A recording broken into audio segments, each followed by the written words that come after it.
Hello साथियों, नमस्कार।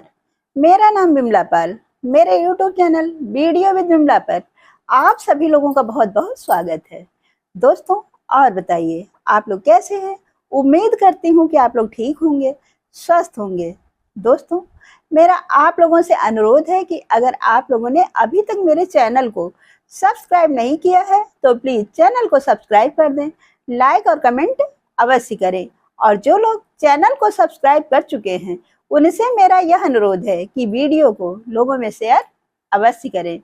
दोस्तों, आप लोगों का बहुत बहुत धन्यवाद मेरे चैनल पर अंतिम समय तक बने रहने पर। दोस्तों, आज है नाग पंचमी और नाग पंचमी का त्यौहार हम सभी के यहाँ, सभी हिंदुओं के यहाँ मनाया जाता है। नाग पंचमी का त्यौहार श्रावण मास के शुक्ल पक्ष में पंचमी के दिन मनाया जाता है। इस दिन लोगों के यहाँ नाग देवता की पूजा की जाती है। कुछ लोग घर में ही आटे से नाग देवता को बनाते हैं और बना करके उनको दूध और चने का भोग लगाते हैं।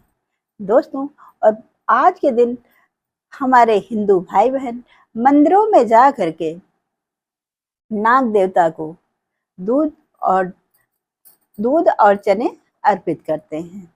दोस्तों, नाग पंचमी का त्यौहार इसलिए मनाया जाता है क्योंकि नाग पंचमी की कथा है कि एक राजा थे, उनके 7 बेटे थे और 7 बहुएं थी। एक दिन की बात है, राजा की बड़ी बहू ने अपनी सभी देवरानियों से कहा कि चलो चल करके तालाब से मिट्टी ले आते हैं। सभी बहुएं मिट्टी लेने के लिए गई। जब वहां पर वो मिट्टी निकाल रही थी तो जैसे ही बड़ी बहू ने खुरपी से मिट्टी को खोदना शुरू किया, तभी वहां पर एक सांप दिखाई दिया। बड़ी बहू ने उसको मारने की कोशिश की, तभी छोटी बहू ने यह कहकर रोक दिया कि सांप को नहीं मारते हैं, इसको छोड़ दो, जाने दो यहाँ से। तब बड़ी बहू ने सांप को नहीं मारा और उसके बाद उन लोगों ने मिट्टी निकालना शुरू किया। वह सांप वहां दूर जाकर बैठ गया। उन सभी बहुओं ने मिट्टी निकाली और निकालकर जब जाने लगी, तब छोटी बहू ने उस सांप से कहा कि भाई, तुम यहीं रुकना, अभी हम थोड़ी देर के बाद वापस आ करके आपसे बात करते हैं।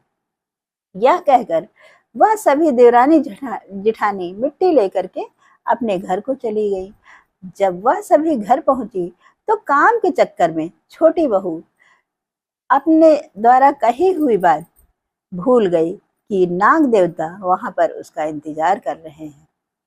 वह घर आ गई, पर दूसरे दिन जब उसको याद आया कि अरे, वह तो नाग देवता से बोल करके आई थी कि मैं अभी आ करके आपसे मिलूंगी, पर मैं भूल गई। दूसरे दिन फिर सभी देवरानी जिठानियां वहां मिट्टी लेने के लिए तालाब पर पहुंची।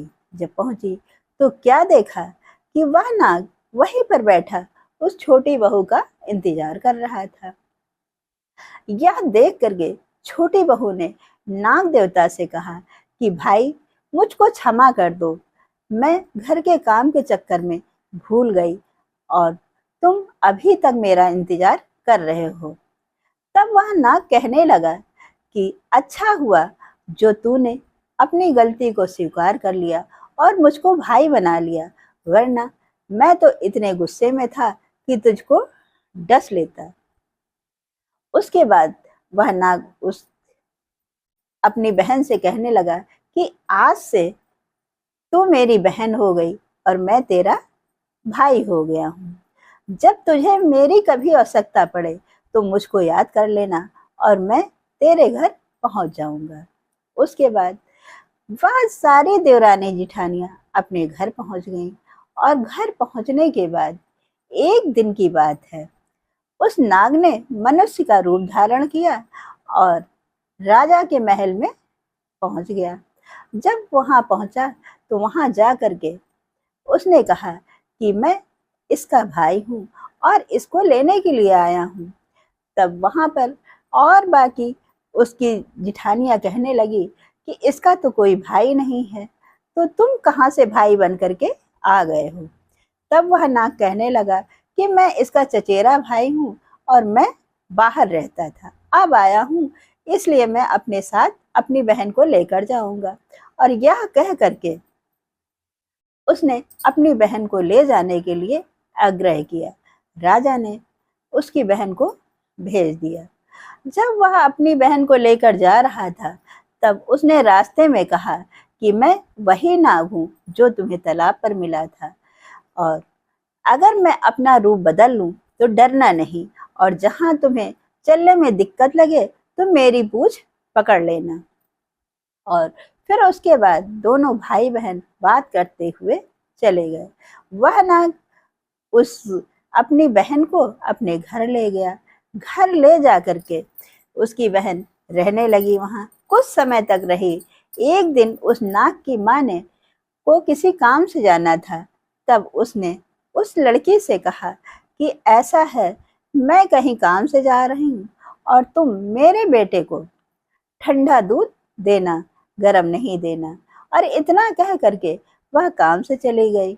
लेकिन उसकी बहन को याद नहीं था और उसने नाग को गरम दूध दे दिया, जिसके कारण उसका मुंह पूरा जल गया। जब उसकी माँ वापस आई तो उसने अपने बेटे को देखा। वह बहुत यह सब देख करके वह बहुत क्रोधित हुई और उसने सोचा कि अब इस लड़की को मैं डस लूंगी। पर नाग ने अपनी माँ को समझा दिया कि इसमें उसकी कोई गलती नहीं, उसने भूल से मुझको गरम दूध दे दिया था। तब उसकी माँ ने उसको माफ कर दिया। फिर एक दिन वह नाग कहने लगा कि अब मैं अपनी बहन को इसके ससुराल छोड़ कर आता हूँ। जब वह अपनी बहन को विदा करने लगा, तब उन लोगों ने उसको काफी सोना, चांदी, हीरे, जवाहरात आदि सब दिए और एक हीरों का हार भी दिया। जब वह सब चीजें लेकर के अपने घर पहुंची, तब उसकी जिठानियां उससे ईर्ष्या करने लगी कि अरे, इसका भाई तो बड़ा पैसे वाला है और देखो कितना ज्यादा हीरा जवाहरात इसको दिया है। उसके बाद जब वह अपना हार पहनती थी मड़ियों से जड़ा हुआ, तब लोग देख करके उससे ईर्ष्या करने लगे। यह बात वहां के दूसरे राजा जो थे उनको पता चली कि इस लड़की के गले में हीरों का हार है जो कि बहुत सुंदर है, ऐसा हार किसी के पास नहीं है। तब राजा की रानी ने राजा से कहा कि मुझको वही हार चाहिए, और मैंने सुना है कि वैसा हार किसी के पास नहीं है। राजा ने नौकरों को आदेश दिया और वह हीरो का हार मंगवा लिया। जब हीरो का हार जाने वाला था, तो उस लड़की ने अपने नाग भाई को याद किया और वह आया। उसके बाद उसने बताया कि यह हीरो का हार यहाँ के राजा जो हैं उनकी रानी को पसंद आ गया और उन्होंने मंगवा लिया। भाई, आप ऐसा कुछ करो जिसके कारण यह हार जो है जब मैं पहनूं तब तो हीरे का रहे, पर जैसे ही कोई दूसरा पहने तो यह नाग बन जाए। उस नाग ने ऐसा ही किया। अब हार तो राजा के पास चला गया। रानी ने जैसे ही उस हार को पहना, तुरंत वह नाग बन गया। यह देख करके रानी बहुत डर गई और कहने लगी, यह क्या है? लगता है उस लड़की ने इसमें जादू टोना किया है। तब राजा ने उस लड़की को अपने पास बुलाया। उसको ले जाने के लिए उस लड़की के ससुर भी साथ में अपनी बहू को लेकर गए और कहने लगे कि यह राजा साहब, मैं अपनी बहू को साथ में लेकर के आ गया। तब वह रानी बोली कि तूने इसमें क्या कर दिया जिसके कारण जैसे ही मैं पहनती हूँ तो तुरंत यह नाग बन जाता है। तब वह कहने लगी, महाराज, मैंने इसमें ऐसा कुछ नहीं किया, क्योंकि यह हार है ही ऐसा, जब मैं पहनूंगी तो यह हीरो का बन जाएगा, पर अगर इसको कोई दूसरा पहनेगा तो यह नाग बन जाएगा। पर राजा उसकी बात से बात से खुश नहीं थे। वह कहने लगे कि नहीं, तू झूठ बोल रही है। उसके बाद राजा ने खुद कहा कि यह हार अभी मेरे सामने पहन के दिखाओ। उस लड़की ने उस हार को जैसे ही पहना, वह हीरो का हो गया। और जब उतारा, उनकी रानी को दिया, तो फिर वह नाग बन गया। यह देख करके राजा को विश्वास हो गया और उन्होंने उस हीरे के हार को उस लड़की को वापस कर दिया। और उसके बाद उन्होंने बहुत सारा धन दे करके उस लड़की को उसके घर के लिए विदा कर दिया। दोस्तों, यह रही छोटी सी कहानी। हम फिर मिलते हैं आप लोगों से अपनी अगली वीडियो में। तब तक के लिए नमस्कार। जय हिंद, जय भारत।